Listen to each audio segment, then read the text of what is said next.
Year of the Mecha has returned to Armored Core. We're not playing the Armored Core games you'd think I would. Fuck those. Fuck 4th Gen. I actually had a bit of a rant planned for this. I was trying to, like, basically take notes on all, like, the points I wanted to cover about it, but I don't know, it's weird. I felt like I just, like, blacked out or something. Like, I was no longer in reality for, like, a few minutes and woke up confused.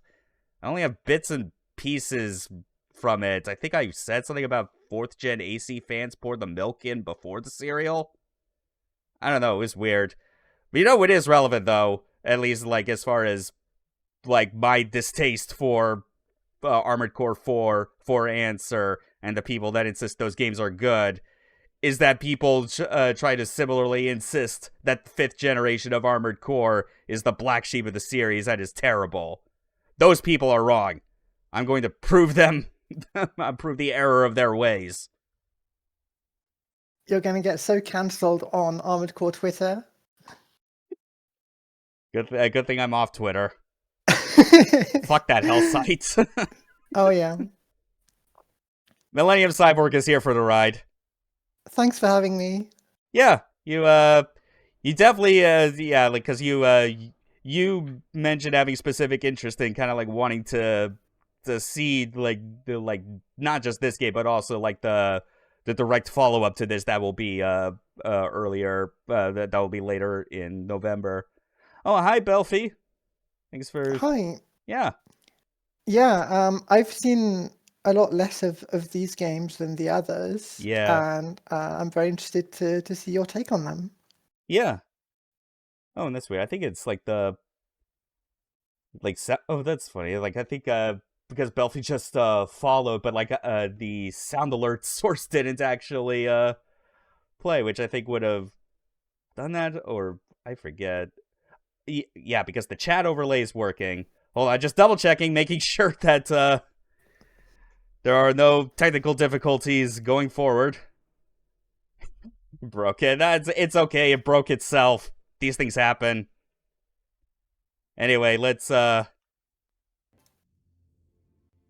yippee, whoop the fucking do. Just piss off and let me enjoy my motherfucking hangover in peace, will ya? Putting those Cyber City 080 dub clips to good use. I like it. Alright. Armored Core 5. This was like, this game came out, like, in a way where, you know, Armored Core, there was basically a point from, like, almost since the series' inception where, like, they did not miss a year. From, like, 97 all the way up to 2008. And we're already in 2012 when this game dropped. And it was kind of being, like, it was initially being promoted as, like, kind of a big deal. They were kind of using the terminology of it being, like, almost like a reboot of sorts, but I feel like that was being said by people that didn't quite understand that, like, you know, narratively, all of these games don't take place in the same timeline. There's a lot of, like, different universes that kind of cover the same themes, but have, like, different settings, characters, technology, etc. This opening yeah. looks like it's trying to be a war movie, definitely. Yeah, but, like, stuff that they were, like, definitely trying to emphasize with this was, like, the size of the ACs themselves, the nature of combat, and, like, just the game itself.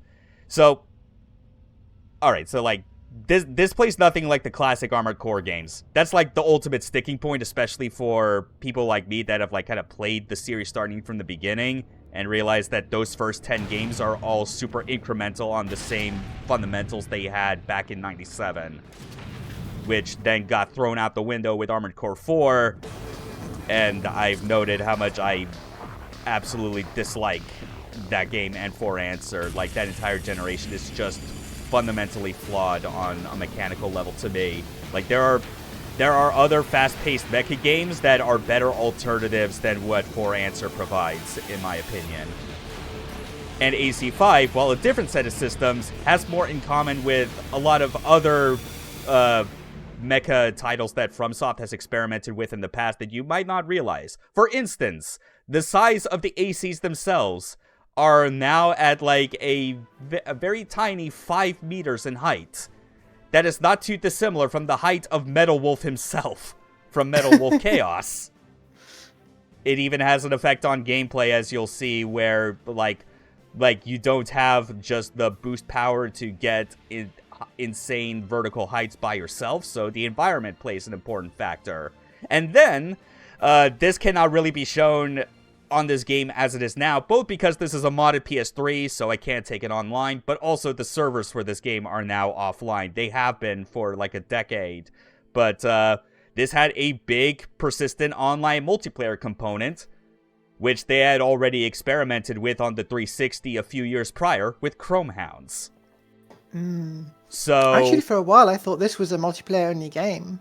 Oh no, don't worry. It has single player itself. It definitely. You could like play some of the games, I believe, like some of the missions like co-op with like one other person, but the longevity of the game of 5th gen as a whole was getting people to like form teams and create a and then just like from there like just keep playing against other people. This is the game from before the big game everyone playing, featuring Rain Dwight Wilson from The Office in its advertisement. Was that what it fucking was? I forget if that's what that actually was for the advertisement, or if you're thinking of something else. It's been a long time. I just remembered that Bamco was like actually putting some weight behind advertising this game. And then they put literally nothing behind Verdict Day, which was its immediate successor and an improvement in every way. Armored Core 6? What's that? Never heard of it. Anyway, moving on. I guess before going into the missions themselves, obviously got to give a look at the garage and just how customization in Armored Core 5 is similar or different in some regards. You know, obviously you still got your main body functions like the head, core, arms, legs. Although a big the knee thing, shield is new to me. yeah, that is very much of this generation only. Yeah. Oh yeah. Also, hi Arian. Glad you could stop by. So like the main thing, like I'll explain more what that shield's purpose is when we get into like an AC test and show off like how everything comes together in gameplay. But like the main body parts are all the same, but a big difference is that they are all divided into like 3 different defense categories of kinetic energy, chemical energy, and thermal energy. Oh, I'm not joking.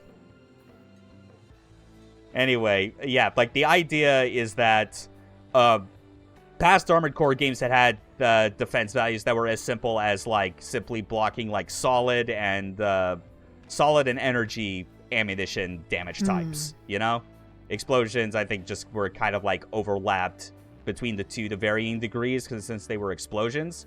But they decided to, with this generation, break it out into 3 distinct defense types where mixing and matching or prioritizing one defense type can actually be very beneficial based on the mission itself. You still got like the FCS, which is like your like targeting window, can kind of change like what the sort of priorities are as far as like how quickly it wants to lock on, how far the lock-on distance might be, the radius. Generators is how it provides energy. Can either, you know, like have like high recharge time but like low capacity, or on the other end where you have like high capacity but it doesn't recharge as fast, and a little balance type in between. Boosters, kind of a similar thing, high acceleration but like with huge energy consumption, or low consumption but the speed is kind of minimal. Oh, I didn't mean to back out of there. But AC5 exclusive, 5th gen exclusive, is the recon units, which are, you shoot little pods up into the air, and in utilizing a certain function called scan mode, you could use these to gain, to like keep track of enemies or important targets in the mission, even if you're not able to make visual eye contact with them. And then, Does of course, that you place have a lock on, or just radar? Well, like, it just shows them up, like, a highlight of them on the screen, because as you'll find, there is no conventional radar or mini-map. Yeah, which all the other AC games before this had. So that was a big change. And then, of course, you still have weapons for left and right arms. The Bay units, instead of having back-mounted weapons that are their own types, you basically have backup hand weapons that are mounted to the shoulder, and you swap between them on like a... it's really cool when you see it in action, like this whole like sort of rotating conveyor system. It's the sort of thing where if you've seen Metal Wolf Chaos or played it, you might remember like the sort of like backpack pods that Metal Wolf has, and how it's like it's cycling through them and you pick them out because every weapon is meant to be used in the arm. This is that concept made more realistic because there's no fucking way an AC would be able to carry like 3 extra weapons on each shoulder in reserve.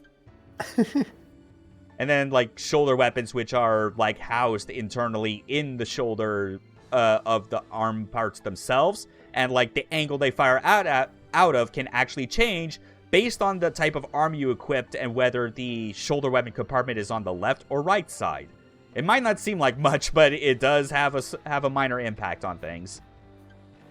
And then there are these things called ultimate weapons, which just take the place of Bay weapons as a sort of last-ditch effort to turn the tides of battle by equipping a big fuck-off weapon. I don't know what that is. It's very large, and I like it. Yeah, it's like a sextuple chainsaw, where as soon as you activate it, it actually ejects your left arm, like completely blows it out of its socket because part of its mechanism has to attach to where the left arm socket was in order to give it enough processing power.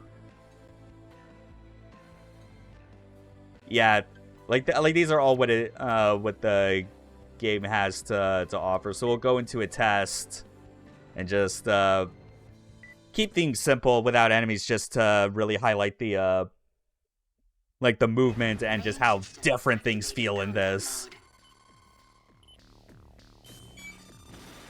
So like boosting is a rather complex matter compared to how it was like in like classic AC, where the thing I liked about it was essentially a one-button boost system. You know, you just hold the button to like activate it, you let go to turn it off, and depending on like your position on the ground or the air, the speed you're moving in, activating again can produce all kinds of different effects as you try to control your speed and momentum. Here, your main boost is a toggle, so you go from like this kind of simple, slow walking animation to gliding around once again, just like it's Votom's. It does have an impact on your turning radius because you got like all these like high power boosters kind of moving you around and such. But your energy meter doesn't drain when you're in this state. Like, that's important to note. I should mention with the HUD as well that you can see like those circular meters, the like left where like there's like the 5-digit number, that's your AP, and on the right is like your energy. Like showing a reverse peace sign in a Commonwealth country. Hi, Hasio. Glad you could make it. Hi. Yeah. You have a jump, which when you jump, you'll hover back down, but that's only if you have like the boosters activated. Without it turned on, you actually got like normal gravity. But that plays into how important it is to always be engaging with your boosters at all times, because you can do this. You know, if being in a slow descent is ill-advised in the scenario, you can just cut your boosters right there and quickly get back to the ground. And if you turn the boosters off while moving, you can do at least a little bit of like a minor drift turn, I guess, as it were. Like quickly adjust your turning speed a little bit more in the moment. But then there's other boost maneuvers. We got like this glide boost right here. I mean, I personally just call it overboost because that's what it has been in every game in the series since Armored Core 2. System scan mode. Yeah, and it's taken a long time to recharge after that, but that's what we have scan mode for. Scan mode is an alternate way in which you view the game world. It turns off all of your weapon functions. It is what is used in conjunction with your recon units if there were enemies here, they would actually be highlighting enemies within a radius of where the where the like the pods themselves have been fired. But because you are essentially cutting off all of your weapon functions, that means your energy can spend more time recharging itself, and like your mobility options will actually use up less energy in the moment. System scan mode. This is like the real genius of scan mode, instead of what like people just immediately assume its purpose is for on the outset, where it's just like, oh, you use it to track enemies and like get a lay of the land. No, it has practical use in battle because boost meter management is an important part of this series. And you do have like a little quick boost that kind of acts as a dodge, has a very noticeable like wind up, gives a burst of momentum, and like when it's in conjunction with your boosters already on, it can be a bit difficult to cancel out momentum in a specific direction. But you were curious about the Lake Shield when you saw it. Shield, I think, is the inaccurate word to describe it. It is more like a battering ram, because this is what it's used for. Nice. Yep, that is a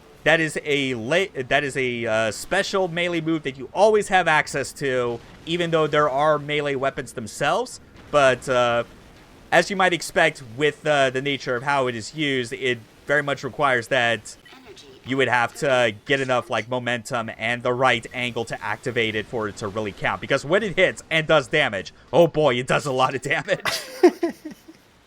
I didn't know I wanted it, but now I want all mech games to have that move. Yeah. And that's how like the Bay weapon switching works in action. It's a really cool mechanism. Like, just this game makes a really good impression of doing the sort of thing I like to see in mecha games, which is they genuinely take the time to think about, not just from a gameplay perspective, but how these mecha would actually function for real, like normally, as an entity in their own universe. You know, it's the thing that like Votoms is like so good at. Obviously, when you watch that series or like any scene from that, is like you can see how it all works. Like just the and you get a sense of like how ACs in this generation are supposed to be controlled with the benefits that scan mode provides, how like the weapon switching works in a very realistic manner. Yeah, we got a laser blade. Why not? Oh yeah, and going back again to how there are the different defense like energy types. Naturally, all your weapons kind of prioritize different types of damage, which you want to take advantage of using weapons that the opponent might be weak to. So that's how it works, and I think it does a pretty good job when it's the creators overthinking instead of the fans. Yeah, that's how you know you got gold on your hand. That's how you know someone really cares about the spirit of mecha. But so are the chemical damage weapons going to be things like grenade launchers? There's stuff that like produces an explosion on hit. There's like one of the weapons I have is the category it's referred to as a battle rifle. It's actually the it's not the left bay, but it's the right bay weapon that's currently stowed right now. It's like a slower firing rifle, but it fires like rounds that are kind of like explosive on contact. Shoulder weapons, like the missiles, are more than anything are kind of like the best examples of chemical energy weapons to have, because those are missiles. They are designed to create massive explosions on hit. Okay, so it's explosions rather than acid, say. Yes, yeah, that's basically what it meant. It's funny because of how they abbreviated. I feel like because thermal energy weapons they're just energy weapons from the old games, but I don't think they really wanted to, with the abbreviation system they have, I don't think they wanted to go with a situation where like it was abbreviated to EE or something like that. Like energy weapons or something. That'd be too silly, because everything is some form of energy, and it also has different effects on like their firing trajectory and like their optimal ranges and things like that. No RE acid grenades. Nope, there's Yeah, there's no yellow grenades. Nothing that's really powerful. Especially against living things. Just turned into Barry Burton there for a moment. Oh, and I think desync happened. Hold on, let me... Yep, this is a PS3 game, so get used to this happening intermittently where I have to deactivate and reactivate the game capture because the PS3 does not like my capture card. You almost turned into a Barry impersonator. I mean, that's always fun to do. Barry Burton has the best lines in all of original Resident Evil 1. We know this. Let's get into an actual mission proper and kind of show highlights from the story because, while I will say out the bat, Verdict Day is a demonstrably better game than this still obviously had to happen first for Verdict Day to even happen. That there's not much reason to kind of go back to this. Like, I still play Verdict Day, go back to it to mess around more often than this one. But the reason to still check out AC5, in my personal opinion, is the story mode. It is, like, quite a lot of effort kind of put into the presentation of it. It's crawled so Verdict Day can walk. More like walk so the other can fly. Calling all units. It's really the unfortunate thing where it's just like, this generation only lasted 2 games, and it is a fucking shame that people just did not, like, recognize the potential of this or give the credit it deserved.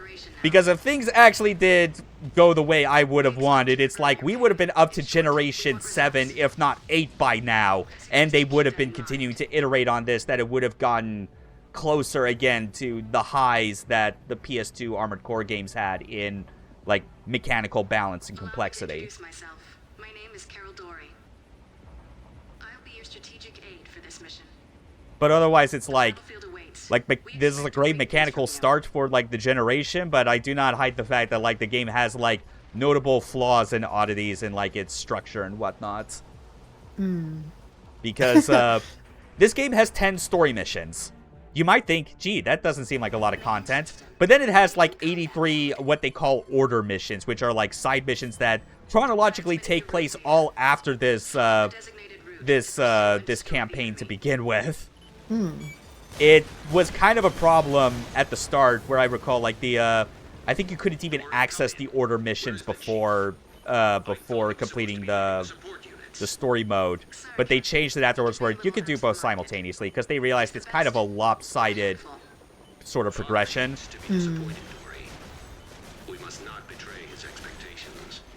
Also, Verdict Day is a lot more optimized in the frame rate than this. That's just kind of unfortunate. It is surprisingly choppy.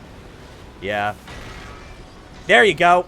You get a nice, satisfying, like, thunk sound effect when you land a boost charge. But yeah, this is, like, kind of like one of the more intensive missions that the game has in terms of performance. The rest are a bit more manageable than this, to varying degrees.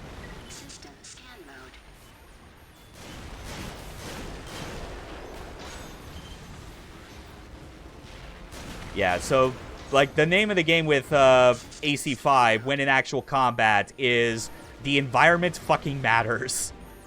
More than it does than, like, especially compared to, say, the generation before this, where they just really did not give a shit. They just put you in a lot of big open environments and expected you to just blow things up with no real, like, challenge or thought behind it. Yeah, when the whole story mode is the tutorial. Yeah, that's kind of like what the kind of complaint people had back then was, because I feel like part of it was more out of assumption based on the fact that this game had, like, a big persistent multiplayer component to it. Even though it's to the point where people thought that it was like, oh, the single player's, like, sucks because, like it's so punishing and unfun if you're playing it solo. No, that's not the problem itself. The problem is that the order missions themselves are only one of 2 types. Either destroy all enemies or destroy an enemy AC. That's it. And there's, like, no real, like, story context to them outside of a few that only show up near the very end. Anyway, I'm gonna get Scan mode. charged back up. I got my So what are the waypoints we're seeing? the waypoints. That basically shows like the kind of general area on the map you need to go. It's focused on like a lot more actually, like in this game. Funny enough, than even the sequel. Oh damn it! I took too long trying to cut this dude down with my moonlight sword, because yes, that's specifically what it is. Enemy AC has withdrawn. He got away? Oh well. Continue with the mission. Locate the helicopter and destroy it. And he had that giant hex saw. Yeah. Unfortunately, with like with our thermal energy sword, because it is like entirely energy based, we don't have to worry about ammo or charges for it in order to work. But it does drain from our energy meter, so it is pretty difficult to manage. On top of that, like at least this game like does a good job of remembering, like even with the different gameplay mechanics, it still understands a lot of like the core concepts behind like how certain weapons and like energy in particular is supposed to work in Armored Core. Like energy weapons, yes, like even if they have their own ammo counts, like the shells are supposed to be reusable because they're powered by your generator. The scale of the city is actually really working for me. Like, this is a more realistic city than I've seen in other Armored Core games. Yeah. More like a current day city, and the way you're moving around it looks very fun. You can kind of see where the more where the idea of it being a more realistic Metal Wolf Chaos kind of comes into play. And people have no problem talking about how amazing that game is, but the secret is most of them don't even actually play it. They just note it's amazing because of like the insane story and characters and voice acting. System scan mode. All right.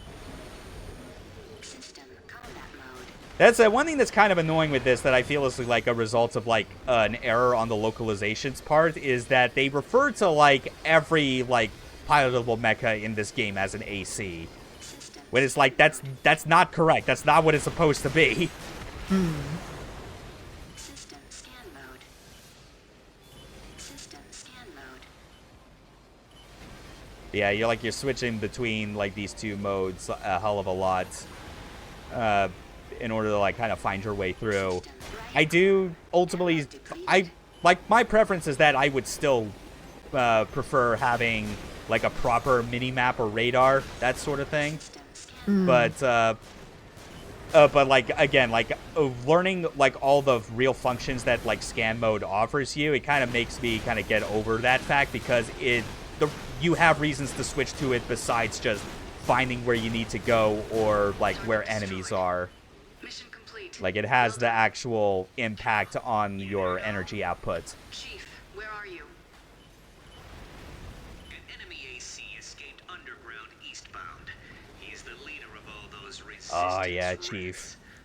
Get that rookie on his ass immediately. This is something where it's like I've also prepared this for the stream today, where in addition to playing this, because this is unfortunately like the English dub, we are missing out on Chief's Japanese voice actor, the real star of this game, the late great Keiji Fujiwara,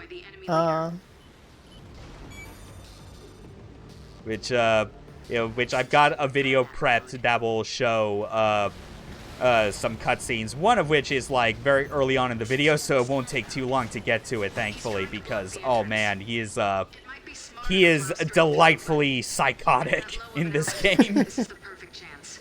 Let's finish Like it. if have you played Yakuza 0, or at least seen it? Yes. Yeah.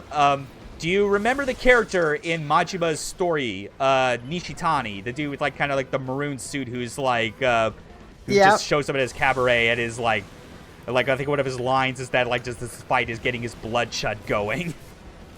That's that voice actor. And you might and I think when I show the video later on and you kind of see like him talking, like it's the same character essentially. Like he's just playing the same psychotic asshole and he doesn't care. In fact, if anything, it's like his role in yeah, take that, helicopter. You can't stand up to the power of the moonlight. Some of those helicopters are just bashing directly into buildings anyway. They wouldn't have lasted long. Yeah. This is a real big one.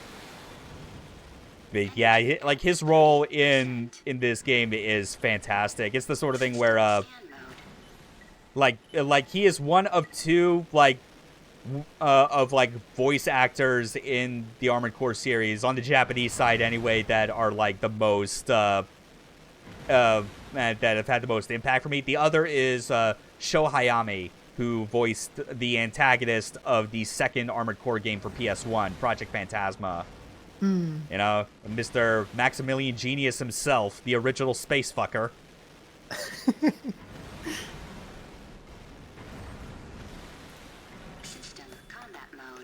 Alright. I think after this I'm going to have to switch to, like, I think another high-capacity generator because, like, because I had to swap this out to kind of make room for, like, some of the weapons I'm currently holding to keep under the weight limit, but I think the energy recharge is being just a bit too slow for my liking. Are you watching, Father? This is just what you wanted. This time, however, victory Oh, yeah. is ours.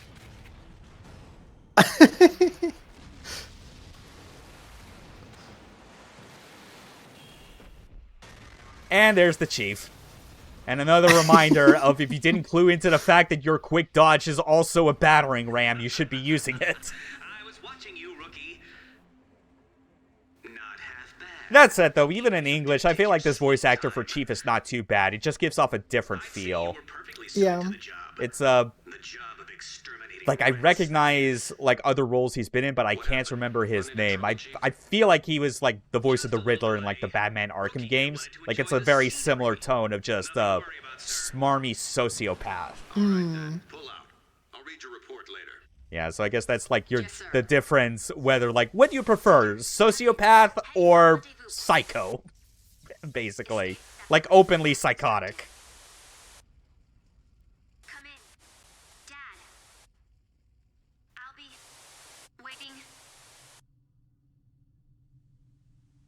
Yeah, why not both? That's a good question. I don't mind both of them, but oh man, Fujiwara's insane cackles are delightful. Had drawn to a tragic close with the Resistance's defeat. Spirits broken.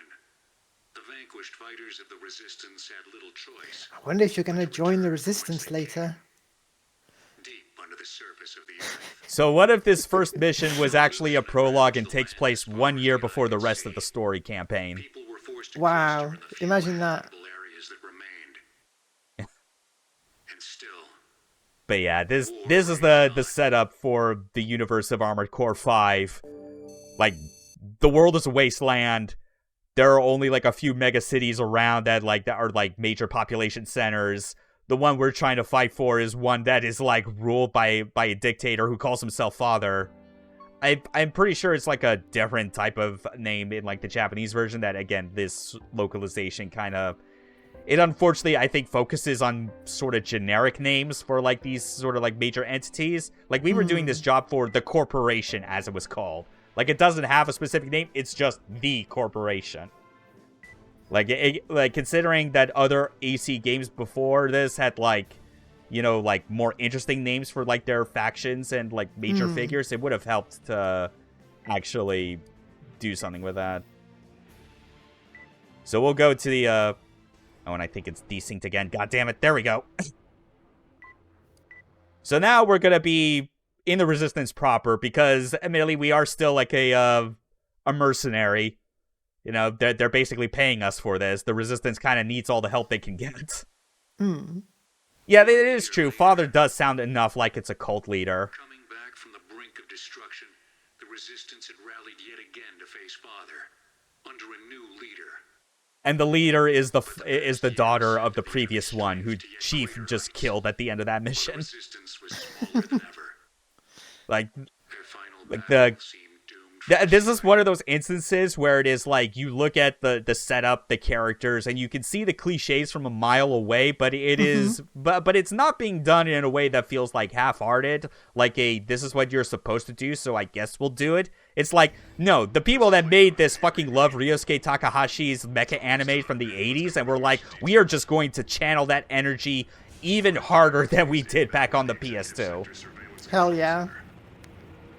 You're gonna be raising hell on this end, just like we Like we got our resistance leader, who's like the daughter of the previous one. We've got our mission operator, who's got the cool baritone. We've got a support pilot who you'll hear from, who is another great character in this, because she is such a smartass. I love her.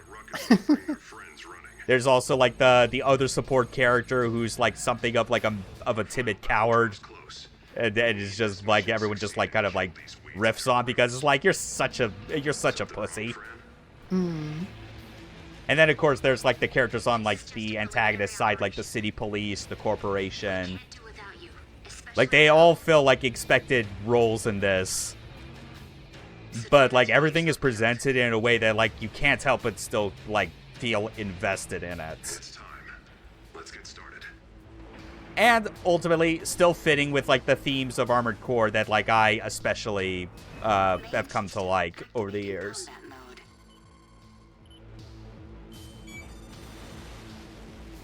What am I doing again? There she is, best girl, Rosary.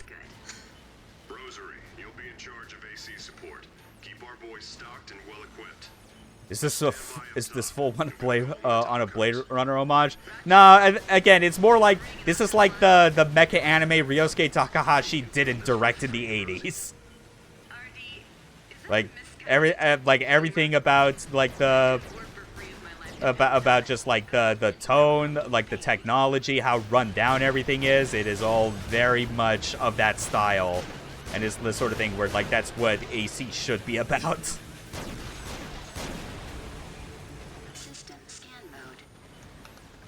But yeah, we got Rosary, who's runs our supply chopper and transports, and like you kind of heard of the character RD. That was like the timid one on the team that I was referring to. Spoilers: he betrays you all at the end. No. Yeah, mostly because it's just he takes a deal that would ideally allow him to continue to live because he's scared of dying, even though everyone is fully aware that they gotta like risk their lives for this shit.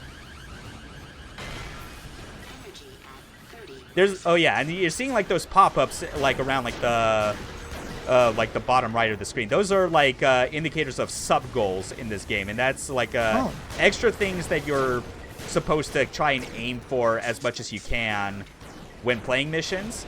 You know, just like side objectives to try and meet that will improve like your income at the end of the mission. Like they're all worth different rewards. There are also some sub-quests that are more for finding like scrap parts in each of the missions that if you find them will unlock they'll unlock new AC parts. Where's the there's one right around the corner. There we go. That at least got rid of the shield. That helped. There we go. And checkpoint reached. I'm getting that bad feeling again. Come on, Leon. Why don't you tell him? Better watch out. Father's just called representative in the Japanese version. Yeah, that's I knew it was like a different word that it translates to in a more literal sense. I forgot that's what it was. That is true. And yeah, everything's a big company. Yeah, like so it's funny. You look at any game in this series, and you would think that like the initial like theme it's getting bad is just like, oh, like big corporations bad, and it's like, I mean, yeah, they're bad, but that's kind of belying the underlying themes that AC is about, which is humans are self-destructing assholes. like this apocalyptic wasteland we're all in had to happen at some point. Whether it was by like corporate entities or governments or whatever is besides the point. Both are run by humans. Not the fastest, but they make up for it in range. Your best bet is to close in and take them out as soon as possible. Yep. You heard the lady. Scrap the enemy reinforcements and stay out of their line of fire. Yep. We've got sniper enemies, which are at least they're very gracious to give us like those oversized laser sights to let us know if they got like a lock on us. A lock on. So this came out really late already in the lifetime of the console. Yeah, 2012, and like again, this is the sort of thing where like in FromSoft's release schedule for that generation, you know, this was post Dark Souls technically. It's almost like you would think like the success of like the Souls games would have been enough to like boost recognition and popularity for this series, but then again, like that was before like Souls in general really did start to like get the huge popularity it has now, you know? This was still pre-Bloodborne.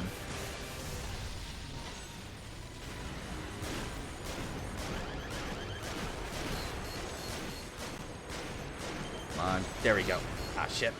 Energy at 30%. Okay, now we gotta get out of the open field. Again, it's like, I really do like the bigger emphasis on, like, these dense, detailed environments that you gotta maneuver around.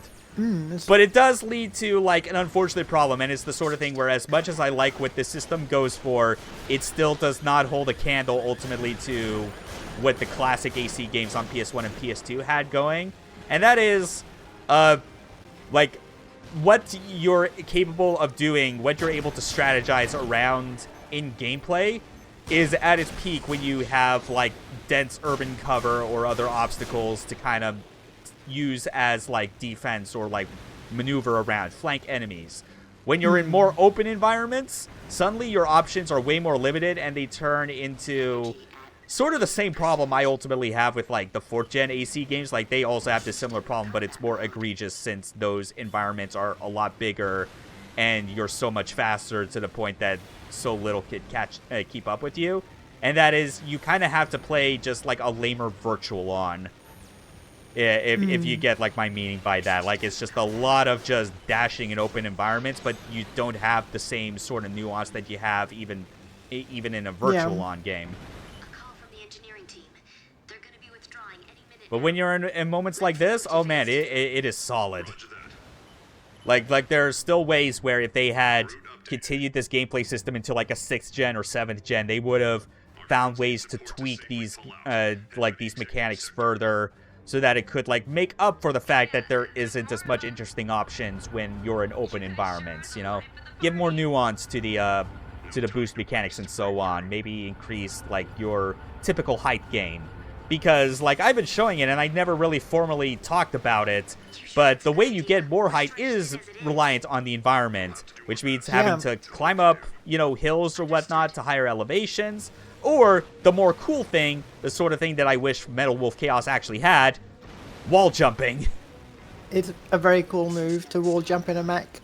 Yeah, you don't see that very often, especially because of how, like, you just have jump jets and verniers for everything that it's like, why would you need anything else? Well, Just imagine all the office windows you're kicking in every time. yeah. Well, these are all, like, abandoned factories anyway, so, like, they got nothing to worry about. And, like, whenever wars are breaking out, I imagine they are all, like, retreating into, like, bunkers or whatever. That's, like, the other thing, is, like, those, like, the big reason for why people are trying to, like, fight against, like, the rulers of this city is that, you know, there are, like, livable areas above ground in the city, but obviously it's a dictatorship, and most of the people that can't afford or aren't worthy of living on the surface are basically being just crammed into underground shelters that are just deep underground. So living conditions there, as you would expect, suck ass. Armored train at that. You don't see one of those every day. Our primary objective is making it to the executive sector, but it doesn't seem to have much. I love a good armored train Yeah, with big guns on. Wait, if you can, I can sell that thing for a fortune in scrap. Hurry up and waste it. Is money all you ever think about? oh, and I think I just realized I had accidentally switched over to the, I had switched over to my fucking, energy blade when I didn't mean to, because, like, even when you're not using energy blades, like, having it just active in general puts, like, a huge penalty on your energy regain. Yeah, pretty much. The classic sci-fi skyscraper society, and, like, an extension on what society was like all the way back in Armored Core 1, where it was, like, there wasn't any above-ground living. It was just all below-the-surface stuff.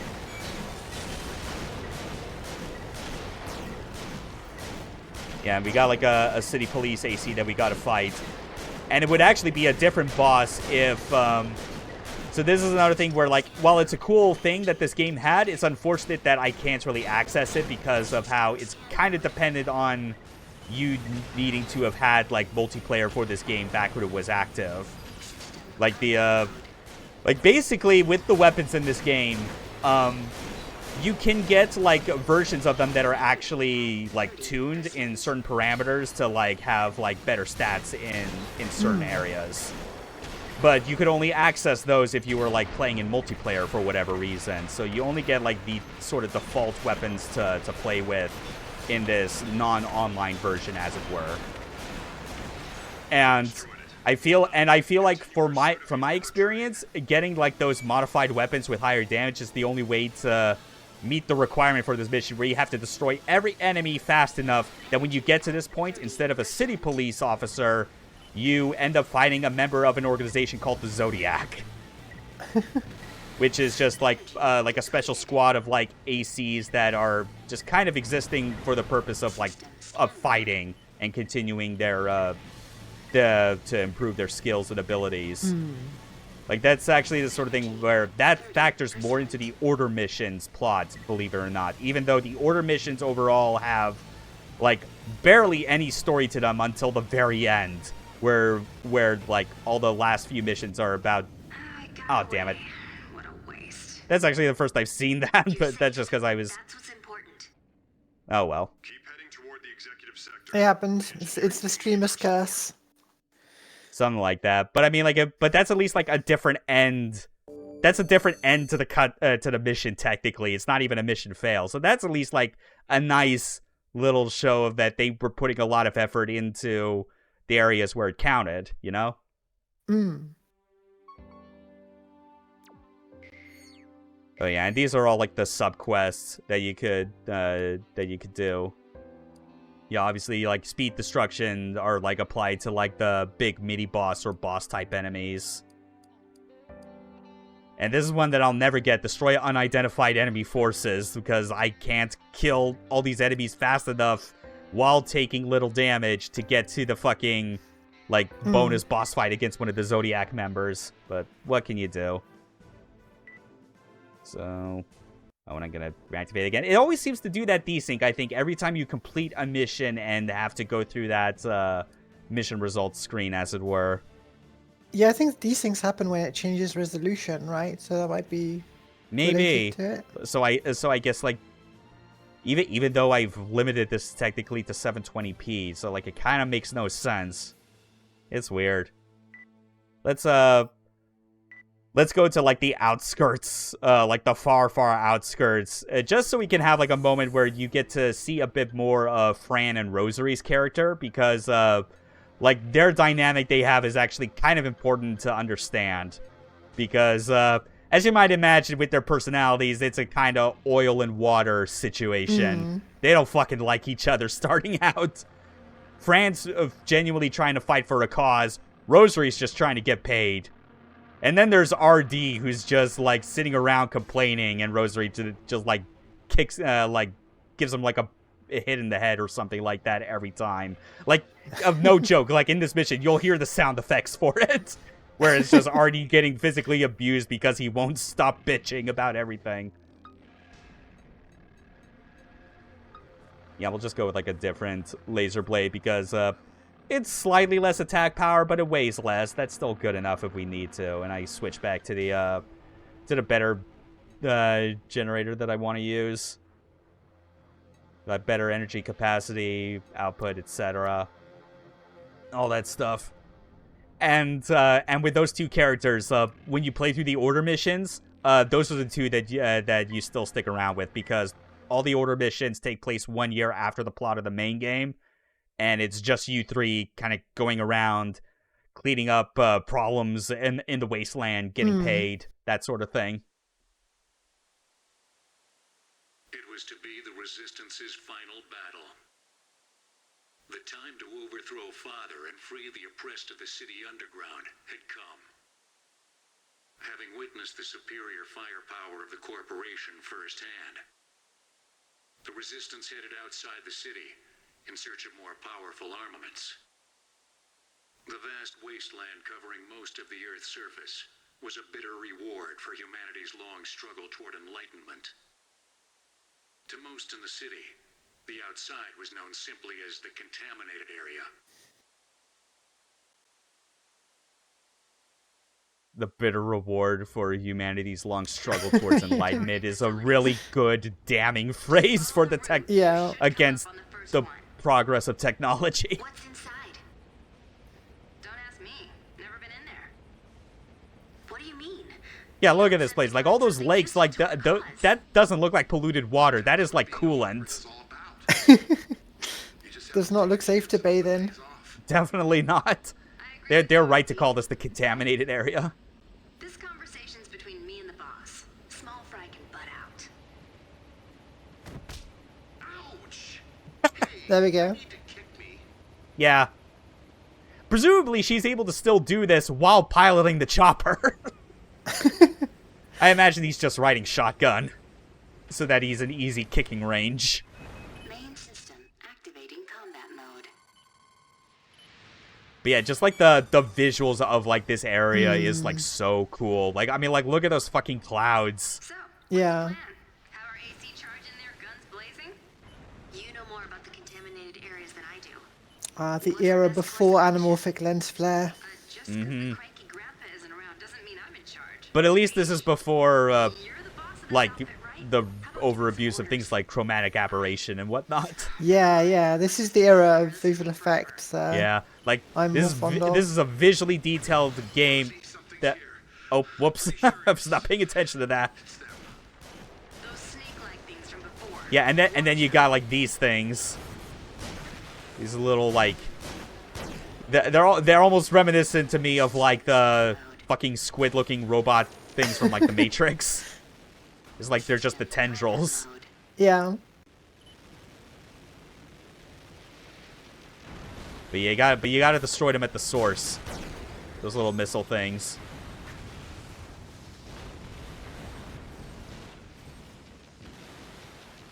System scan mode. Alright, they're over there. Yeah, just really thick on the atmosphere. It is a shame, though, that it is like this, that this game kind of has, like, the performance issues that it does. Especially because, like, Verdict Day on the whole does run so much better, even though the limit is still 30 FPS. There are explosions and lightning and things that white out your whole screen every few seconds. Yeah. This one. Next. Alright. Yeah, let's just go around, try and find places that Rosary can salvage from. What that was, didn't you, Rosary? Maybe, but your loyal servant told me to keep my mouth shut, so that's why you didn't say anything? Oh, I keep fucking... Who the hell does he think he is? I figured your star pilot was too good to bite the dust anyway. But having more info might have improved our chances. Wow, you really do give a damn. I'm touched. But that alone won't win wars. You're quite rude, you know. I get that a lot. Yep. It's frustrating because, like, it should have. I don't know. Are we back? I think we're back. God fucking damn this. God damn it, OBS. It's like, I hate it when it gives me this sort of error where it just stops connecting and it can't even have the decency to give me a fucking, like pop-up notification with a sound effect to let me know that it's... Because the problem is that, like, in the past it would tell me, oh, it's like the streaming or recording encoder crashed. But no, it didn't tell me that. It still acted like it was still recording and streaming, even though it wasn't doing that. Fucking piece of shit streaming software. Like, no wonder I'm taking a break from this once the year is over. Alright. Oh, and I should probably as well get a capture Windows share back up again. God damn it. Technical difficulties. Just slight technical difficulties. Are you on latest OBS now, or still on the older version? Yes, I am. I was fortunately able to find... I actually got really lucky in finding that someone, took, I guess, whatever the latest version of, like, Stream Effects that has been working on and just, like, made a fork of it to still function on newer OBS. So I still have access to all my same plugins, and it works fine. That's good. Yeah. We're almost there.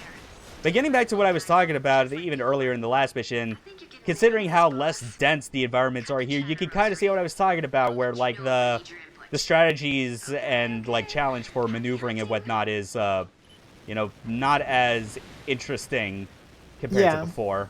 Yeah. Like this is the sort of thing where like just like future generations that chose to like improve on this gameplay format could have absolutely addressed it, or just been more conscious about the fact of, you know, maybe we should just have every mission environment be as dense as a cityscape, Right. because that's where it thrives anyway. AC damaged. Oh, Take fuck. evasive action. This is the last one, right, Rosary? Get ready to go down. You've still got loads of health. There's nothing here. I see. A little, but So this was all a wild goose chase then. What do we do now? but we do have resupply points that I haven't shown off yet. What are you talking about? Well, actually, there's one more facility that's very promising. But it's also the most dangerous. That place? We can't go there. Don't even think about it. Let's go. We can't go home empty-handed. Didn't you hear a word I said? I'm not going. Ouch. Yeah.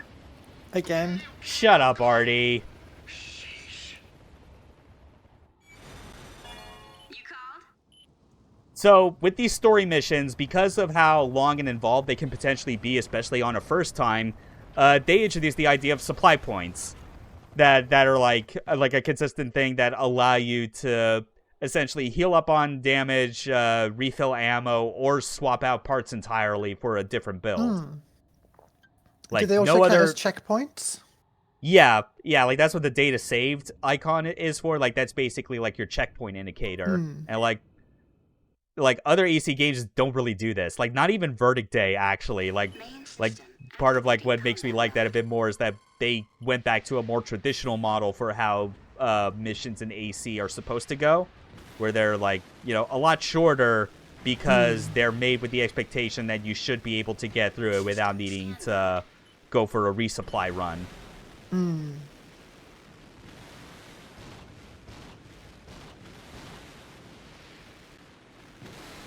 All right, en route to the next location.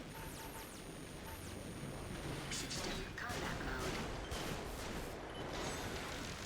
mode. Energy at 30%.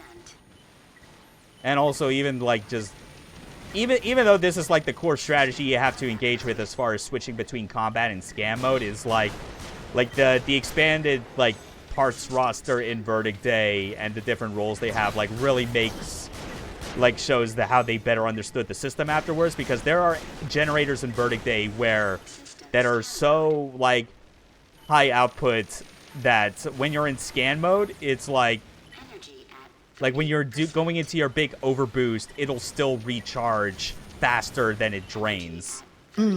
But obviously it has its own other like drawbacks as well, like extremely low capacity. So it's still balanced in a way. Like I think a lot of Armored Core games can run into the problem where like certain weapon types or certain builds are just overwhelmingly like more practical and powerful than like other play styles. The enemy's here.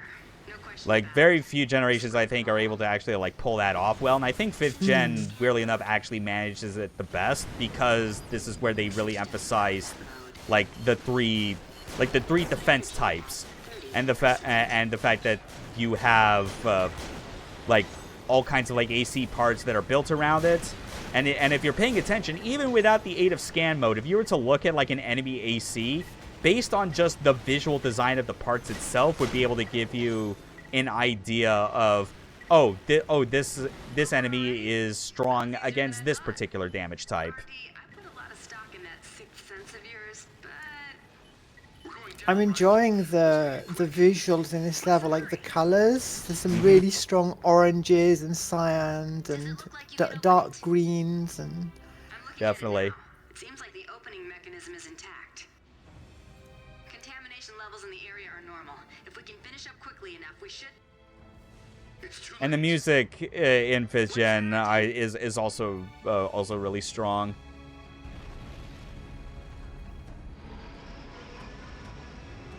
Like this was around the time where I think it was established that oh yeah, we got us a big a fight against a very huge MT. Yeah, this is filling the series quota of, like, you know, you're piloting a mecha, but you also have to have a boss fight against like a enemy type that is significantly bigger than you ever could be. If that's the case, just give the order. What? You got Xeon Wonderwaffen in my AC. Oh no, the horror. Scan mode. You heard all that. This feels especially absurdly large, given the scale of all the things we've seen so far. Yeah, it's even larger now because, like, we're piloting ACs that are 5 meters in height instead of 10. AC damaged. Take evasive action.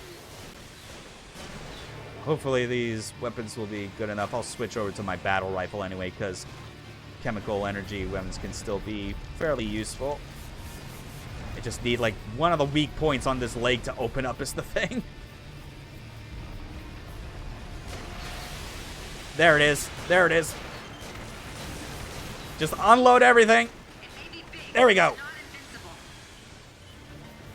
We got one of its legs. There is actually a rematch with this type of enemy in a later mission, but as you would imagine, it's more interesting because it's in another city level. So you at least have the benefit of like dense cover from buildings to try and maneuver around. 30%. This boss is meant to squish some buildings. Definitely. System energy at 30%. Now let's just keep getting energy back where we can as we disable these legs. Yep, hit the crab's weak point for massive damage. It can still move? That's one tough SOB. Damn. Although I probably might die before this is over, I don't know. Which, that's fine either way, because there are still a few other missions that I'm needing to, like, show off it, as well, to kind of give a sense of, like, the full scope of the story. There it is.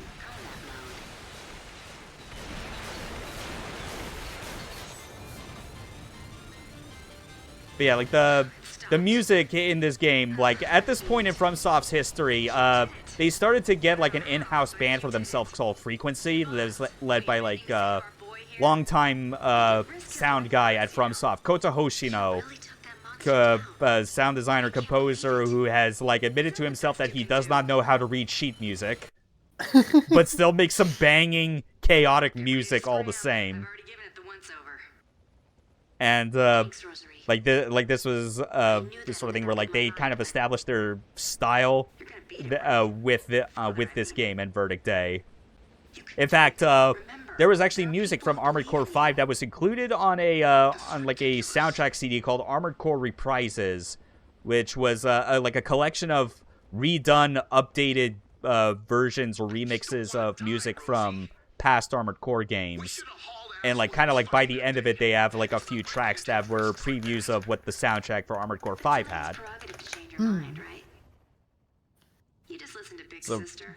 it's a really good soundtrack. I recommend anyone look it up on YouTube. I will. Yeah. Always good to have some new coding music. Mm-hmm.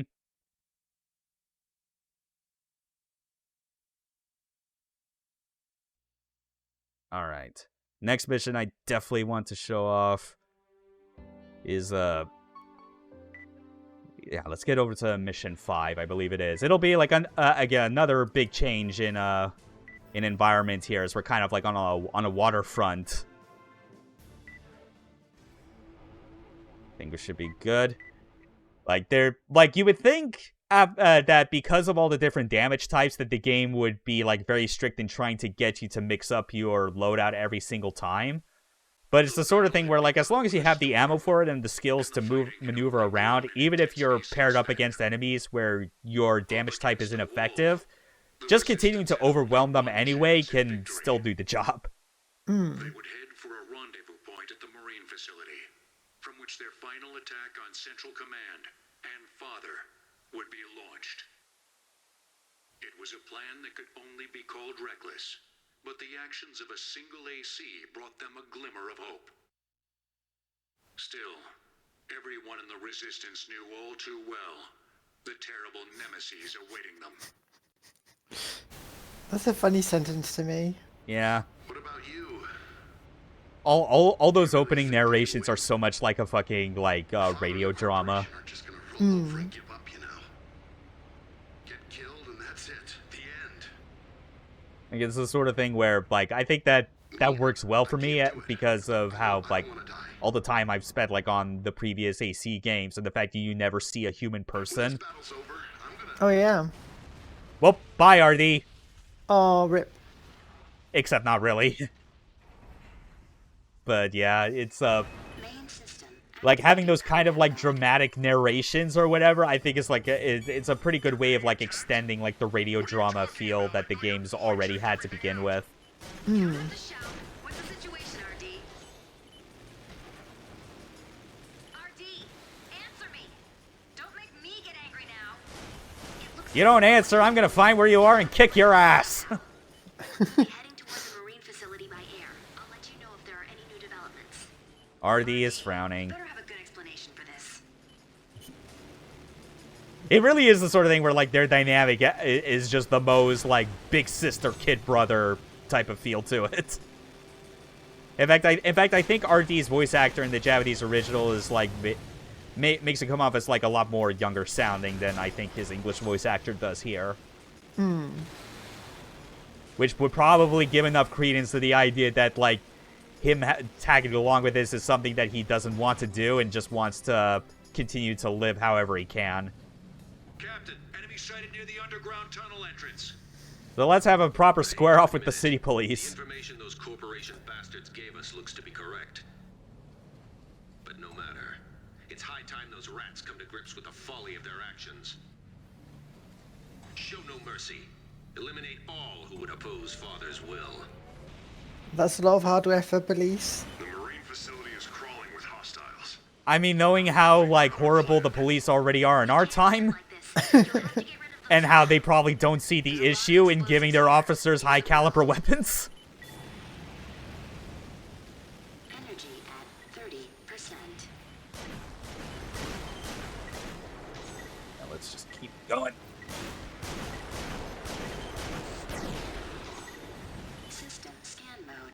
Yeah, like, I really do like always having, like, a high-capacity generator like this, because, but at the same time, you really do feel the sting of, like, those slow recharge times, especially when it gets into the red, because it factors in the thing that, like, all the older AC games have, where, like, your energy meters essentially have a red zone, where it takes longer to recharge, but it also sometimes will, like, take longer to drain once it gets to that point. Right. So it can be very, you know, stressful if you're in that situation where it's like, okay, your energy isn't depleted, but you're not getting it back fast enough either. So you're in this perpetual low state. It's an important thing to balance every time.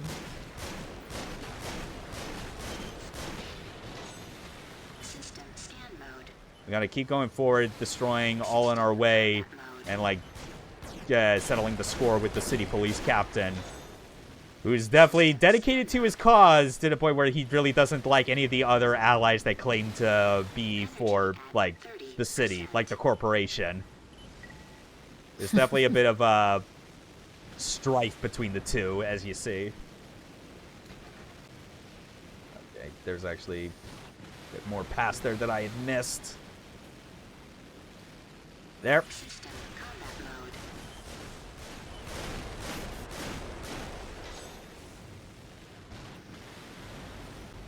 Yeah, there's Don't know why. I was kind of half hoping for a beach when talking about a seaside mission. What you were thinking, like Armored Core would get a beach episode like every anime? Yeah, you know, blue skies, everyone hanging out. But then you realize that it's an underground dome with holographic projections because there's no beach worth anything in this universe. Everything's all just polluted and gone to shit.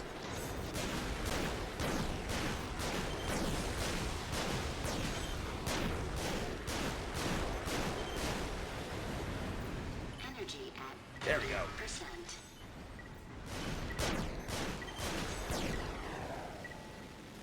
Oh wait, hold on. I think I realized after all this time, like, the audio was still slightly desynced. God damn it. I gotta remember to do that, to fix that every time I come back from, like, a mission results screen. Because that's always where it happens.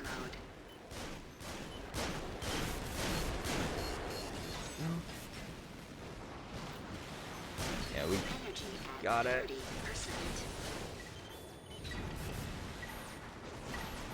System combat mode.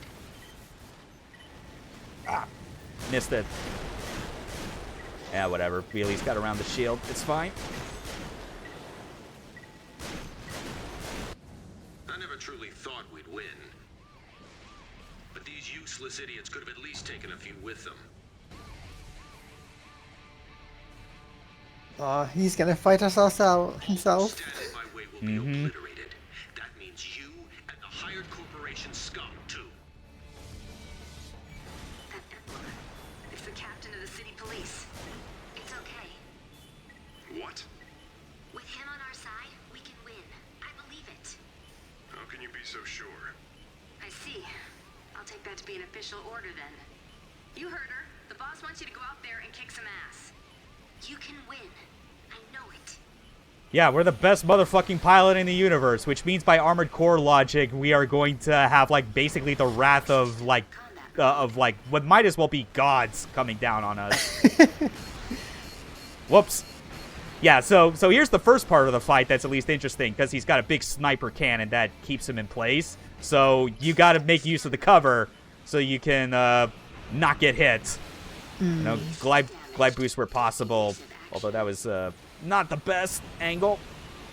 System combat mode. Now let's see. Hopefully I do not choke here, because what happens after this fight is obviously like where the real fun starts.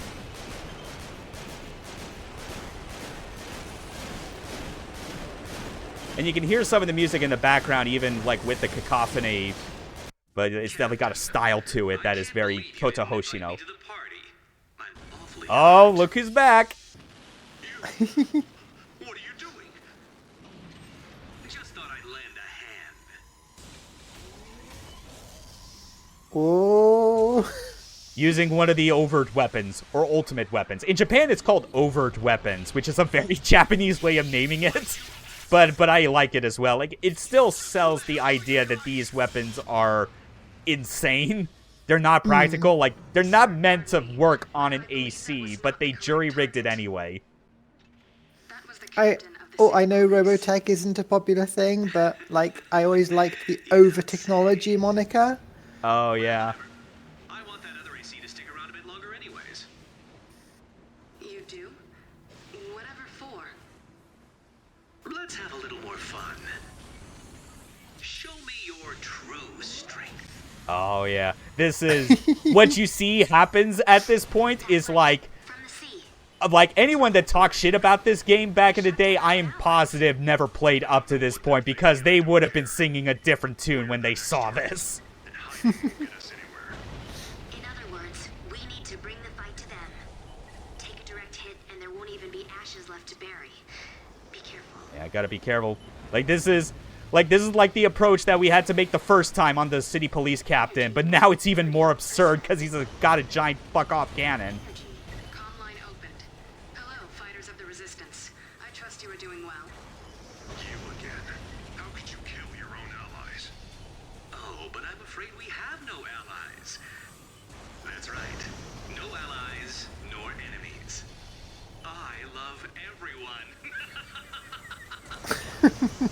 That is a great line, but that is all the more reason when this mission is done, I'm going to play that video of, like, the Japanese version of this scene, because that's where you see just, like, it might as well be, like, a meme, or at least something that's, like, very popular among the Japanese community, the particular line that Chief says in Japanese.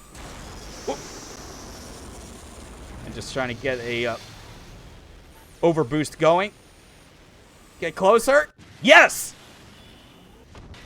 Yeah! So this is why the chief is so interested in you. You're strong, I'll give you that. The fuckers who think that this game and Verdict Day aren't Armored Core are so full of shit. An enemy that must be wiped from the face of this planet.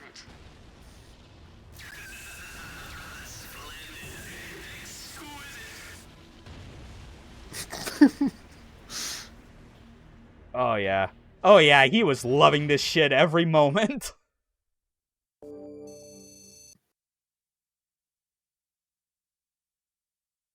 Oh yeah, so alright. Like we'll get back to the main world map, and then I'll switch over to the video I want to show so you can see just how different Keiji Fujiwara's like version of this character is, and just how absolutely unhinged it all is. Yeah. I mean, it's all Japanese, but, like, we literally saw these cutscenes, so we know exactly what the context and dialogue was. Although City Police Captain is way more angry in this. Like, he sounds way more pissed.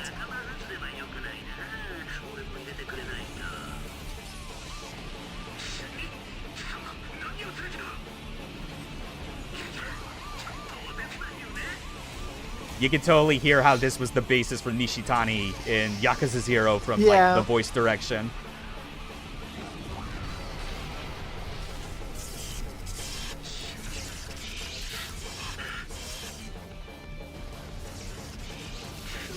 This makes me want Yakuza with giant mechs. just have like fucking Kiryu in his own pilotable mecha. Yeah. With heat actions. Oh man, giant robots doing heat actions. That's where it's at. That's how you fucking make a super robot action game. Hell yeah.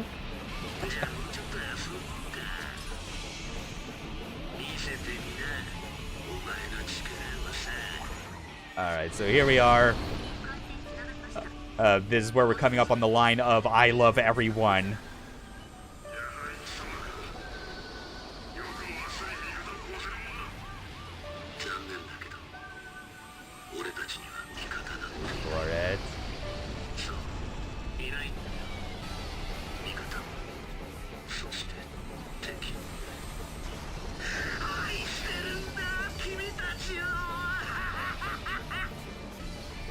Yep. Perfect.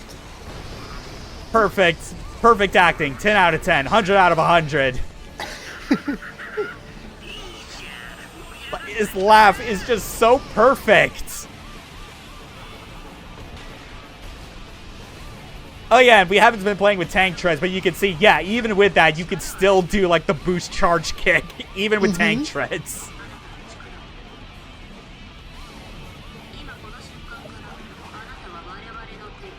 Yeah, that totally is the sort of thing where it's like, if I was doing that, like, in that situation for real, even though it would do nothing, I would totally shout out an attack name at the same time.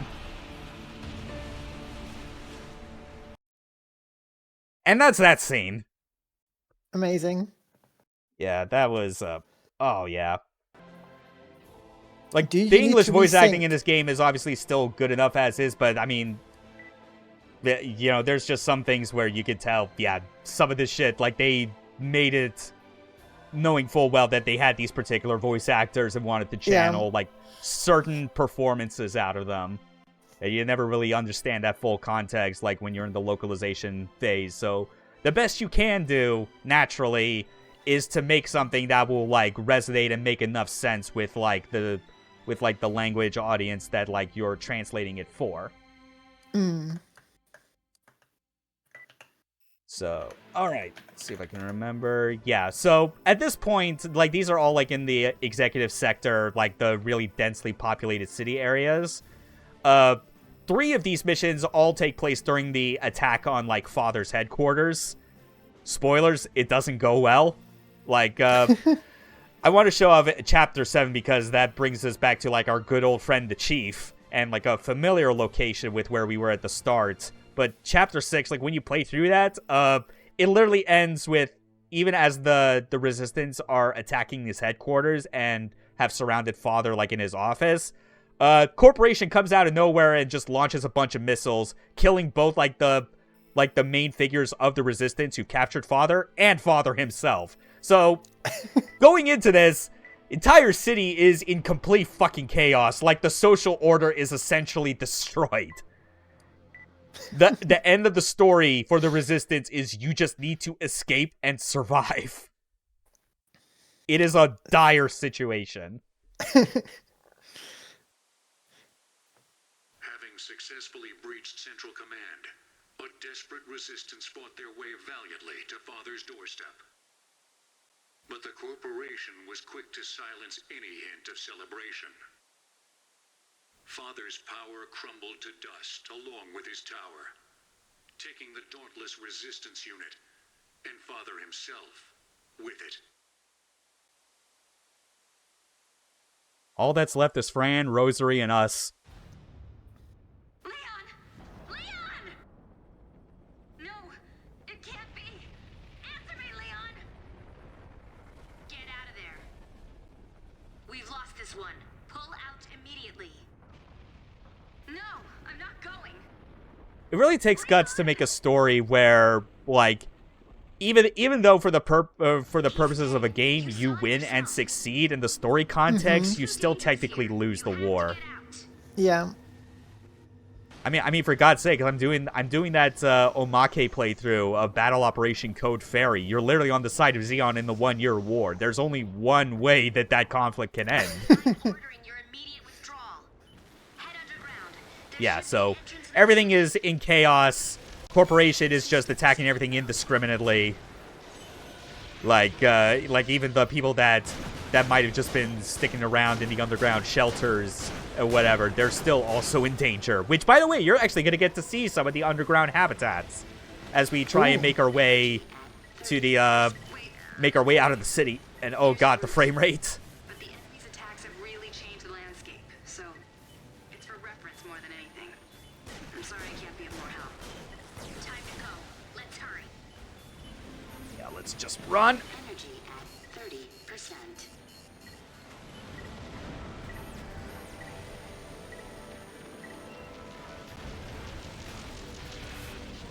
System combat mode. Energy at 30%.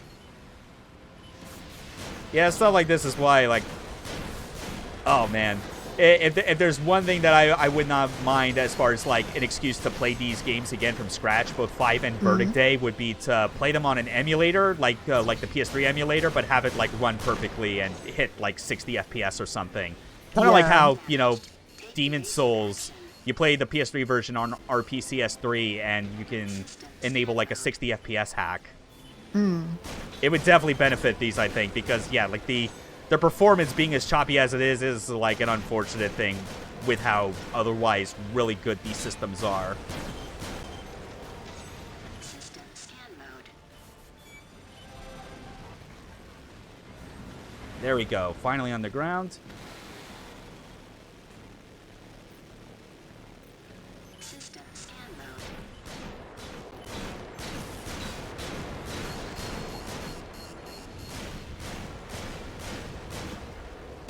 Goddamn suicide weapons is basically what those are. Switching over to the battle rifle because like the kinetic weapons aren't cutting it all the way. So that's why you got like 4 weapon slots. It's always good to have like a decent mix of energy types. System scan mode.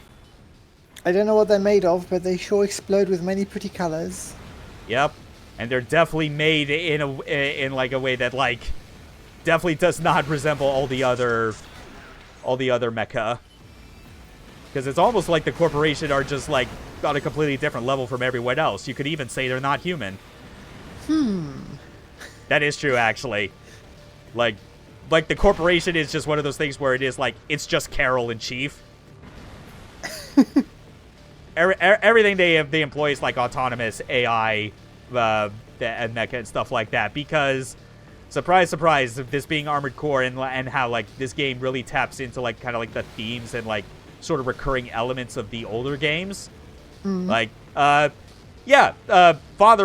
might have been, like, in charge of this one city that everyone was trying to fight against, but, like, the real masterminds in charge of society are, like, the corporation. The AI that basically operates under the guise of a single mega corporation.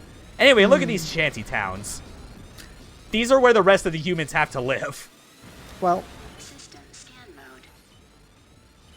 And I gotta be careful. Hopefully I can reach, like, a supply point and repair, because my health is unfortunately quite low. Fuck. Catastrophic. Take evasive action. that's very low health. System scan mode. Yeah. Rip Shantytown. Yeah, I mean, the corporation was basically gonna, like, kill them off anyway, if we're being honest. Because, like, their autonomous weapons are all everywhere now. Also explains why they were all the way in the contaminated zone, because they don't want people going anywhere they're not supposed to.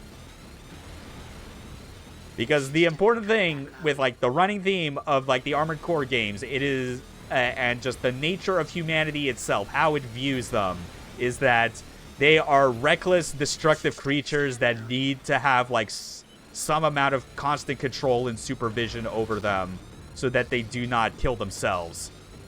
Even though they also have, like, the sort of thing where they naturally intuit themselves that, like, you know, like, when they come close to the brink of destruction, they still pull themselves back anyway. So these sort of systems are... God damn it. Fuck. Hopefully the checkpoint wasn't too far back. Shit. Yeah, we can at least sortie again. But yeah, it's like these sort of AI systems were basically put in place by some people, like, generations ago to try and prevent humanity from making a similar mistake. But obviously, so much time has passed that anyone that was responsible for making those old systems is no longer around, that they're possibly Old forgotten. men are the future. Yes, they are. Unako? No, Savage. Unako? Savage.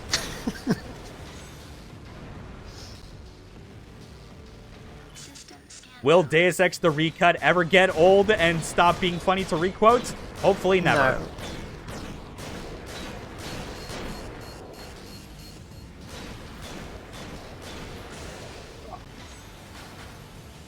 Well, at least I somehow avoided damage that time. But yeah, and the thing as well, getting back to, like, the nature of, like, these sort of AI systems and the control, the order that they're meant to, like, impose on humanity so they do not destroy themselves, it naturally leads to a result where, like, by virtue of it being a video game and the player having to take on harder and harder challenges, therefore becoming more powerful, them being becoming more powerful than others makes them an anomaly that needs to be dealt with. That's always been the thing ever since Armored Core 1, and that's clearly a thing that has, like still been kept in effect with this game, as, like, the corporation kind of are revealing more and more that it's just, right, this order we have tried to fabricate for you all is no longer working because you refuse to cooperate. Everyone dies. It can't be. Oh yeah, RD was still alive. And he's got an AC, the exact same AC that the old Resistance leader had. RD! And now he's gonna try and kill us in, like, in an attempt to guarantee that his own life.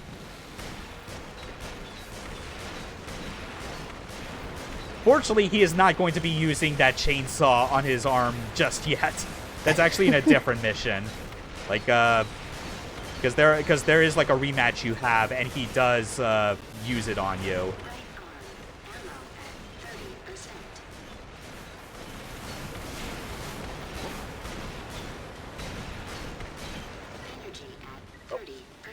I don't think that hit, though. God damn it. Especially in these dark tunnels, it feels hard to keep track of what weapon you have equipped. Yeah, you kind of have to focus on, like, keeping track of the, like, the ammo count for each. Is the idea. Which, obviously, scan mode can, like, help with that. Artie sounds a lot more confident now. Yeah, probably because he just got quick training or something on how to pilot an AC that is like, oh, this is fine, I can do this now. And decides, well, I mean, they gave it to me, might as well fight for the winning team. System scan mode. Yeah, again, Artie, at the end of the day, even if he's able to fight, Artie is still a coward. Energy at 30%. Yeah, but let's keep going, Energy at 30%. because another familiar friend is waiting for us back from the dead. Underground, not far from your location. I'll go on ahead. Call me if you run short on anything. Gladly. I'll definitely need it, actually, for this fight coming up. Because, oh boy, if you thought, like, the Chief's last appearance was something special. Nine Ball? No, but, like, but Chief's persistence in this might as well be like Nine Ball from, like, Master of Arena. Because, yeah, that's who we're going up against, naturally. Also, a similar kind of setup, like, compared to Master of Arena, where I said that the corporation was basically just Carol and the Chief. Much like how, in Master of Arena, Lana Nielsen and Nine Ball were both the same entity. Yeah, they're the same. They're all the same AI function. They just communicated different voices to keep up the idea that they're different people. That friend of yours, RD, was it? You turned RD against us? You bastard. Kid's what you'd call a genius, even if he doesn't realize it. Of course, he doesn't exude that genius air. Not yet. He needs time.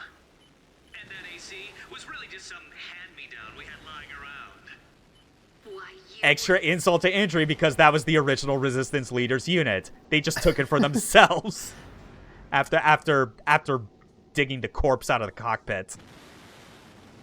Alright. Let's get ready. Time for a rematch. Out of my way. No can do, babe. Sorry to sound crass, but I'm gonna need that little AC of yours to disappear. Just try it. You've lost once already. To tell the truth, though, I actually dislike serious confrontations like this. A bit on the uptight side, wouldn't you say? Not my style. But if you gotta do it, then I guess you gotta do it. Just don't disappoint me, kid. Yep. Now it's a proper AC fight.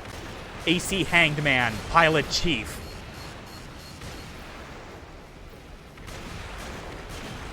Oh shit. A lot of pillars for support. Obviously, it's kind of like an arena that you would have seen in like the old AC games for sure. That's what I was gonna say. It feels like a classic Yeah. environment. I just hope I can still, please, because I at least want to show off the second phase because it is a doozy, even if I don't win that one. There it is.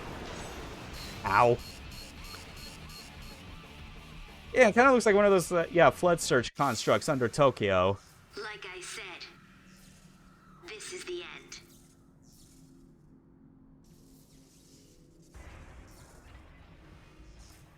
Didn't I tell you?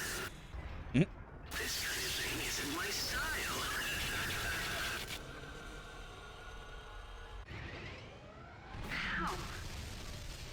How can he still be moving? Yeah, just rip out an Whoa. entire support beam. Use it as a bludgeon. Human beings are just so damn interesting. That is the best line out of, like, Chief's English voice actor, I feel. The delivery's perfect. And by the way, how he uses it, it's basically a reskinned version of one of the overt weapons, where it's called, like, I think the Mass Blade, I think it's called. So, You have to stay out of the way of it because, goddamn, if it hits you, you are dead for real. Energy at 30%. There we go. Speed destruction, C. Nice.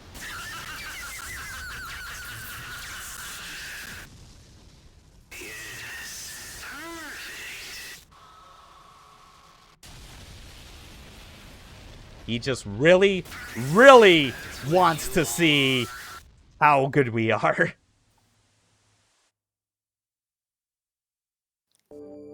So while we still have time before about like the 2-hour mark comes up, like on the overall stream, like Mission 8, that'll be skipped for the time being just because that's still like the last half of escaping the city.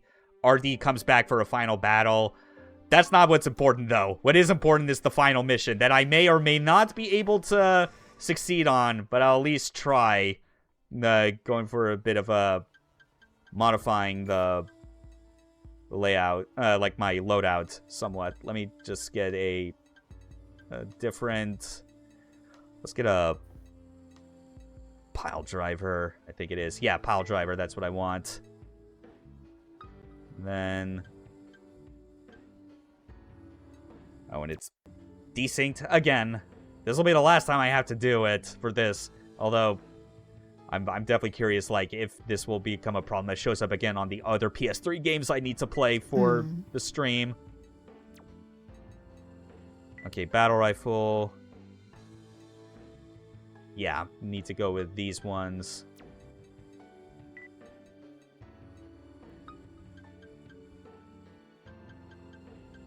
And we'll switch out to, like, some heavier legs that'll give us better, like, thermal defense. While still being pretty decent on the,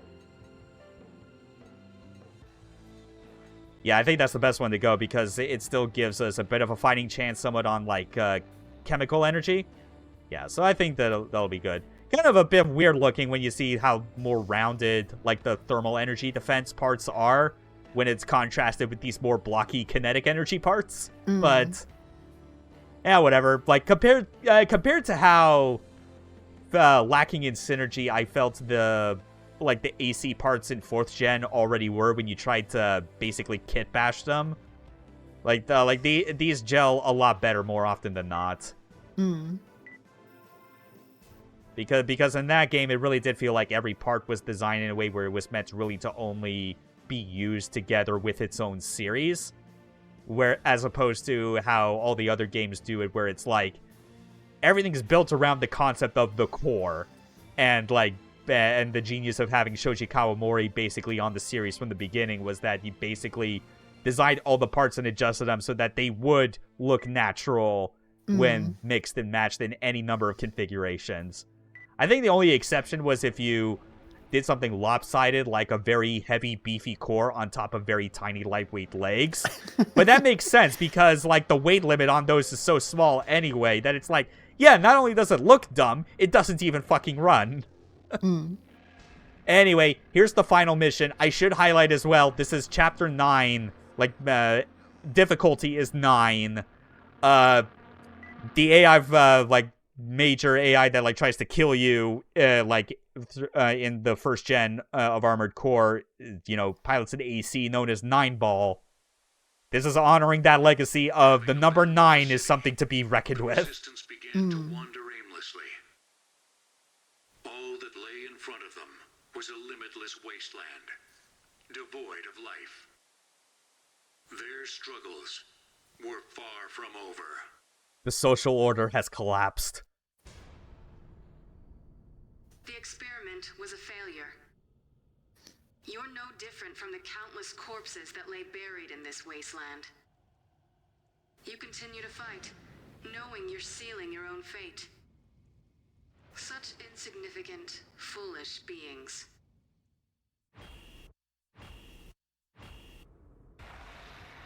Oh, I wouldn't say that. Perhaps fighting is what humans were meant to do. Interesting. But that's nothing more than a theory. Very well. Let's test it. You should be able to handle this.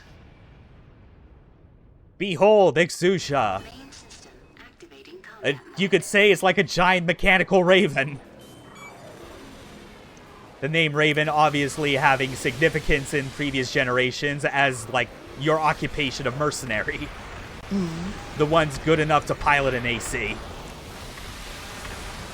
Along with Chief's, like, main theme here called Stain.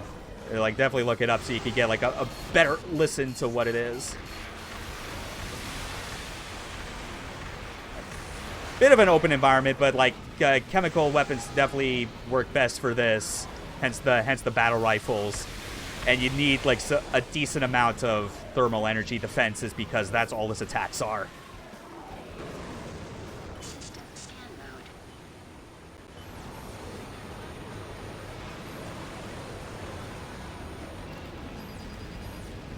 Oh, you get a bunch of. Yep, Was that actually useful information? It is, mostly for, like, the first time if you're playing this through, because, like, at that point you have no idea what something might be weak to. But obviously, once you have an understanding of how, like, an enemy is constructed, like, what their weapons and defenses are, you kind of don't need it as much. And it gets back to what I talked about, where the main purpose to focus on with scan mode is that you need to use it as a way to increase your energy output. Because getting energy back is important. You don't have a penalty state when it drains completely. Like, as soon as it hits 0, it just automatically goes back up automatically. Which I still kind of don't like that that's the case. But, yeah, whatever. It could be worse. It's still a boost system that has, like, a lot of options to it. Even though it requires more buttons to interact with it than I would have liked, typically.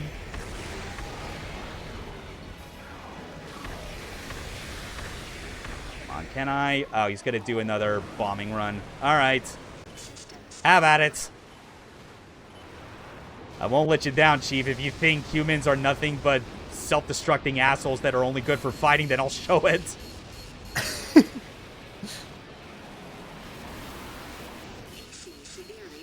Like that really is, like, the key difference that shows, like, whether someone really gets what Armored Core is about. Where, like, if they're able to get to the heart of the matter of, like, what it's trying to say versus focusing on just, like, the obvious things that are in front of them, be it, like, war is bad or mega corporations are bad or what have you. And there we go! Phase 2? Nope, thankfully not. I mean, it had 100,000 hit points. Like, that's basically all it needed. Nice explosions. Impossible. How can a single AC do that? So foolish, and yet so... There may be some merit to your kind after all. Time is necessary. The time to create a complete program. Let's go for now. The answer will reveal itself soon enough. If exceptions like you exist, then perhaps...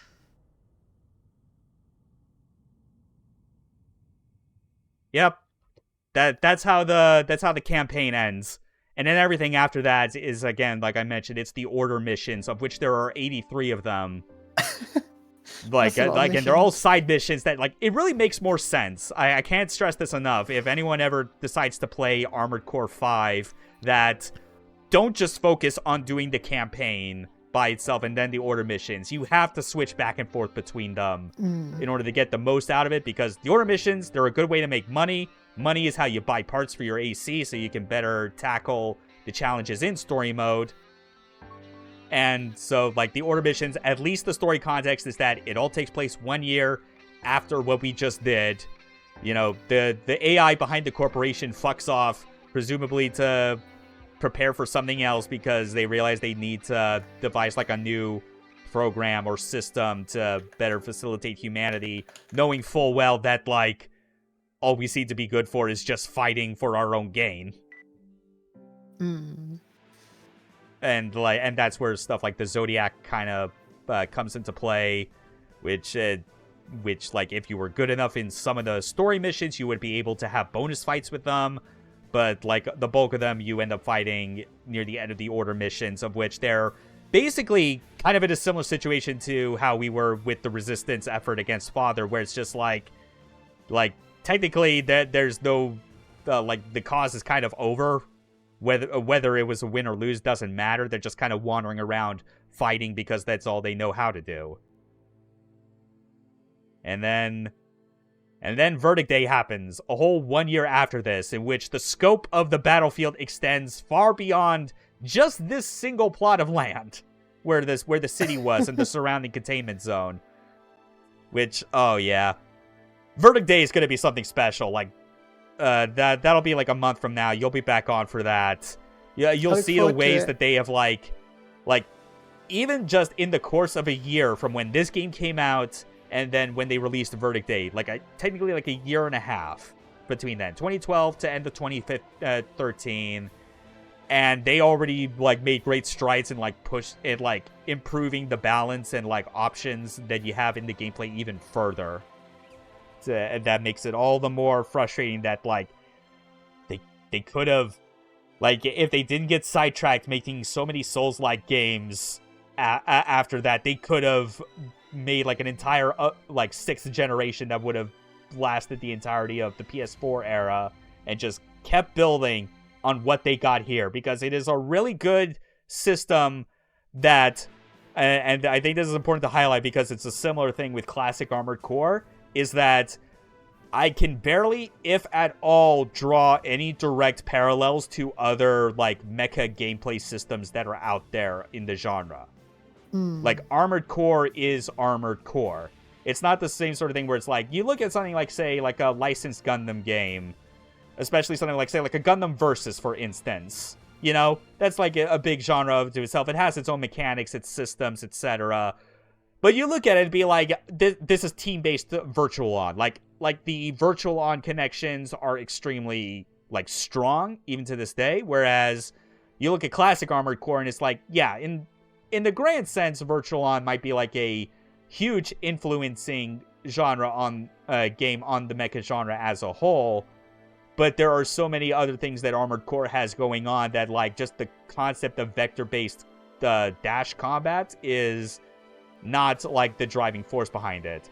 It's the sort of thing where, like, that's why 4th gen is such a failure for me, because it tries to make it so much faster, make things a lot more simpler to come to grips with, but it just does not... It does not accomplish what Virtual On is good at, and B, even if it did, I would find it to still be a lesser game overall, because it's giving up a much more interesting set of mechanics that defined it in the first place. This, meanwhile, you can at least derive, like I said before, it's pulling from Metal Wolf Chaos, it's pulling from Chromehounds, it's still pulling, like, some of the major things that were associated with Armored Core at this point, like the customization, but it all comes together in a way where it's like, I can't think of any other game or, like, types of mecha games where it's, like, directly pulling from it that isn't FromSoft. That's the strong point, and it is a shame that, like, people didn't really tap into, like, not as many people that say they're into mecha games, like, tapped into what this generation of AC was capable of. Verdict Day definitely proves it a lot better than this, which is all the more reason why to tune in for that once the end of November rolls around. I know I will. Yeah, I'm definitely looking forward to it. It's like if my praise for Verdict Day wasn't already enough, like, the way I would solidify this is that of, like, the individual game ranking of, like, the mainline Armored Core series, it's like pretty much the top 5 is predominantly like devoted to, like, 3rd gen games. So it's like Last Raven, Silent Line, AC3, Master of Arena is up there. Verdict Day is at number 5. That's how good it is. Even with the noted problems that I have brought up, that, like, this game system still needed to iron out with, like, a few more entries if it had been given that opportunity. It's still, like, a fantastic game that is really honoring, in my opinion, of Armored Core's legacy. which is all the more fitting that I guess that it ended up being the last Armored Core game. That's right. Yeah.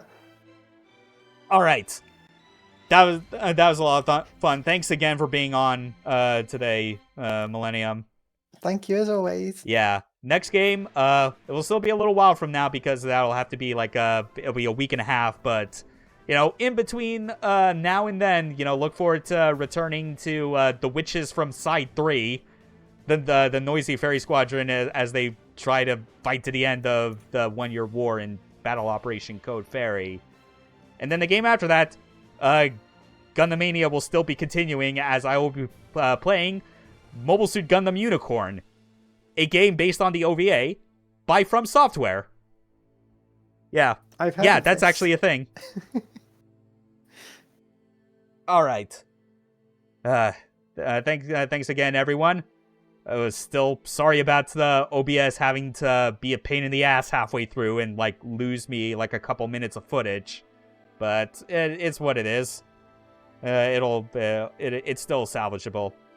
See y'all next time. Look forward to Bye-bye. next stream on Saturday. Take care. Game over.